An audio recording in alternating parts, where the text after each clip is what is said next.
الحمد لله رب العالمين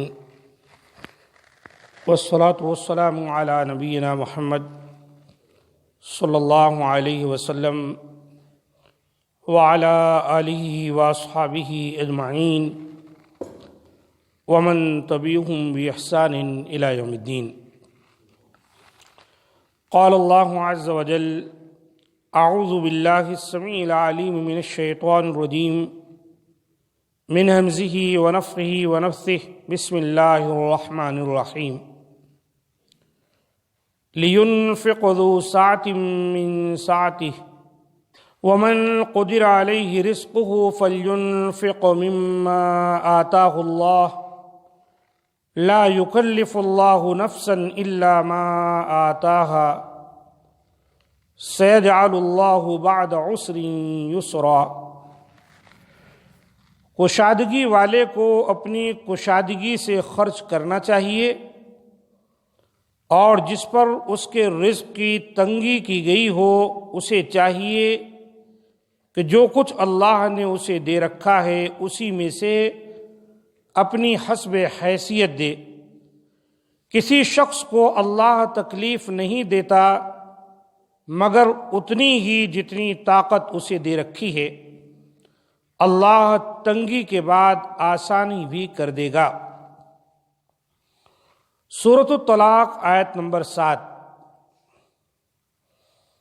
اس آیت مبارکہ کے اندر اللہ تعالیٰ نے جو باتیں بیان کی ہیں ان کا تعلق پچھلی آیت سے جڑا ہوا ہے. پچھلی آیت میں یہ بات بیان ہوئی کہ تم اپنے بیویوں کو طلاق دینے کے بعد ان کو ان کے گھروں میں ہی رکھو، اپنی طاقت کے مطابق، اور تنگ کرنے کے لیے انہیں ستاؤ مت. اگر وہ حمل والی ہیں، تمہارا بچہ ان کے بطن میں پل رہا ہے تو پھر تم ان پر اپنا مال خرچ کرو یہاں تک کہ وہ حمل وضع کرے، بچہ پیدا ہو جائے. پھر اگر وہ بچے کی پیدائش کے بعد دودھ پلائیں تمہارے بچے کو تو تم ان کی اجرت دو، باہم رائے مشورہ کر لو جو تمہاری حیثیت ہے اس کے مطابق. وَإِن تَعَاسَرْتُمْ فَسَتُرْضِعُ لَهُ أُخْرَىٰ. اور اگر تمہارے درمیان نہ پٹے، مشکل آئے، تو پھر کوئی دوسری دایا بھی اس بچے کو دودھ پلا سکتی ہے. چونکہ وضع حمل کے بعد ایک عورت کی عدت ختم ہو گئی، اب وہ دوسری جگہ نکاح کرنے جا سکتی ہے، اس لیے تمہارے بچے کو دودھ دوسری عورت بھی پلا سکتی ہے. تم مجبور نہیں کرو گے کہ وہ ہی تمہارے بچے کو دودھ پلائے. ہاں، خوشی سے پلاتی ہے، تم اس کو خرچ دیتے ہو تو کوئی حرج نہیں. پھر اللہ تعالیٰ نے فرمایا: لِيُنْفِقْ ذُو سَعَةٍ مِّن سَعَتِهِ. کشادگی والے کو اپنی کشادگی سے خرچ کرنا چاہیے. یعنی اللہ نے جس کو مال دیا ہے، دولت دیا ہے، وہ اپنی متعلقہ بیوی پر جو اس کے بچے کو دودھ پلا رہی ہے، پورے 9 مہینے تک اپنے بطن میں اس کو اٹھائے پھرتی رہی، اس پر خرچ کرنے میں بخیلی سے کام نہ لے. اللہ نے جتنی اس کو حیثیت دی ہے اس کے مطابق چاہیے خرچ کرے.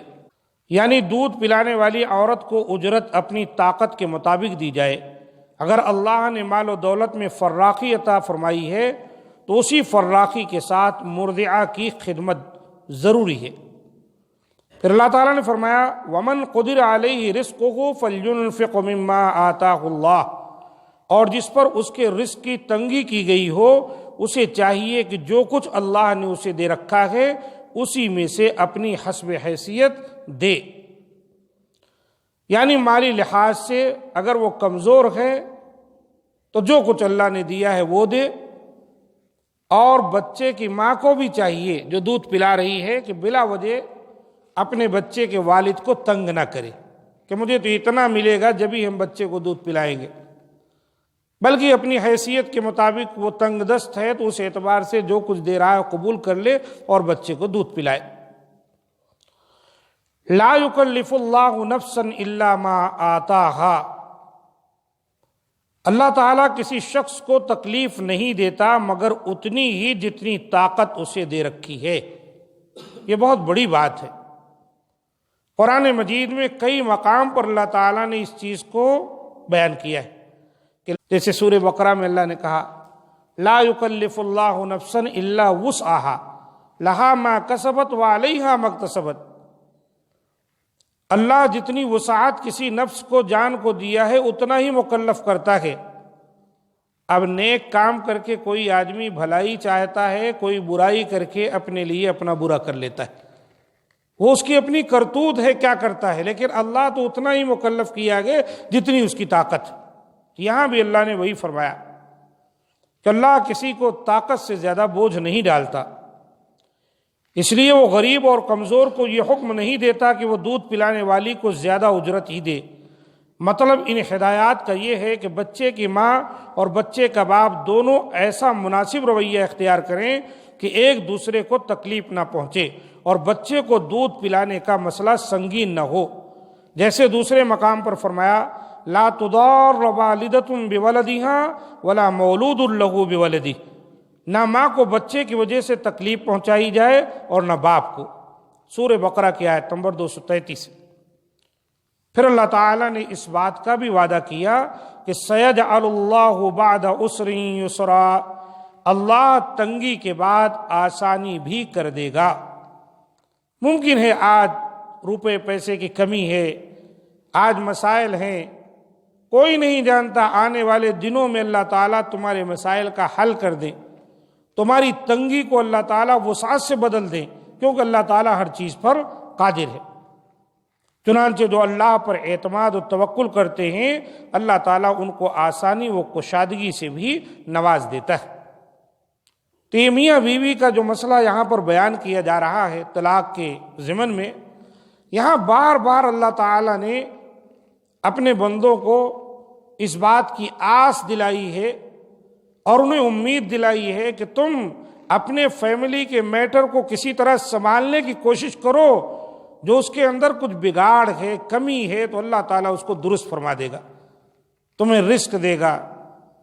اللہ پر توکل کرو گے اللہ تمہارے لیے کافی ہو جائے گا۔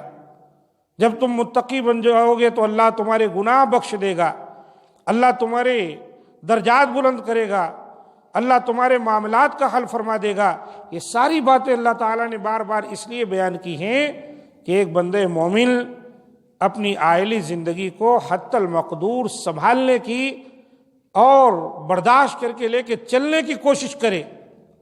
آج ہو سکتا ہے کچھ مسائل ہیں، تنگی ہے، کچھ پرابلم ہے، کوئی نہیں جانتا تھوڑی مدت کے بعد اللہ تعالیٰ ان تکلیفوں کو دور فرما دے، اور ایسا دیکھا بھی گیا ہے کہ کئی جوڑے جو ہے ابتدائی مراحل میں بہت الجھتے رہتے ہیں، لیکن اللہ انہی کو نواز دیتا ہے، آگے چل کر گاڑی ہے، موٹر ہے، مکان ہے، تمام طرح کی چیزیں اللہ تعالیٰ عنایت فرما دیتا ہے۔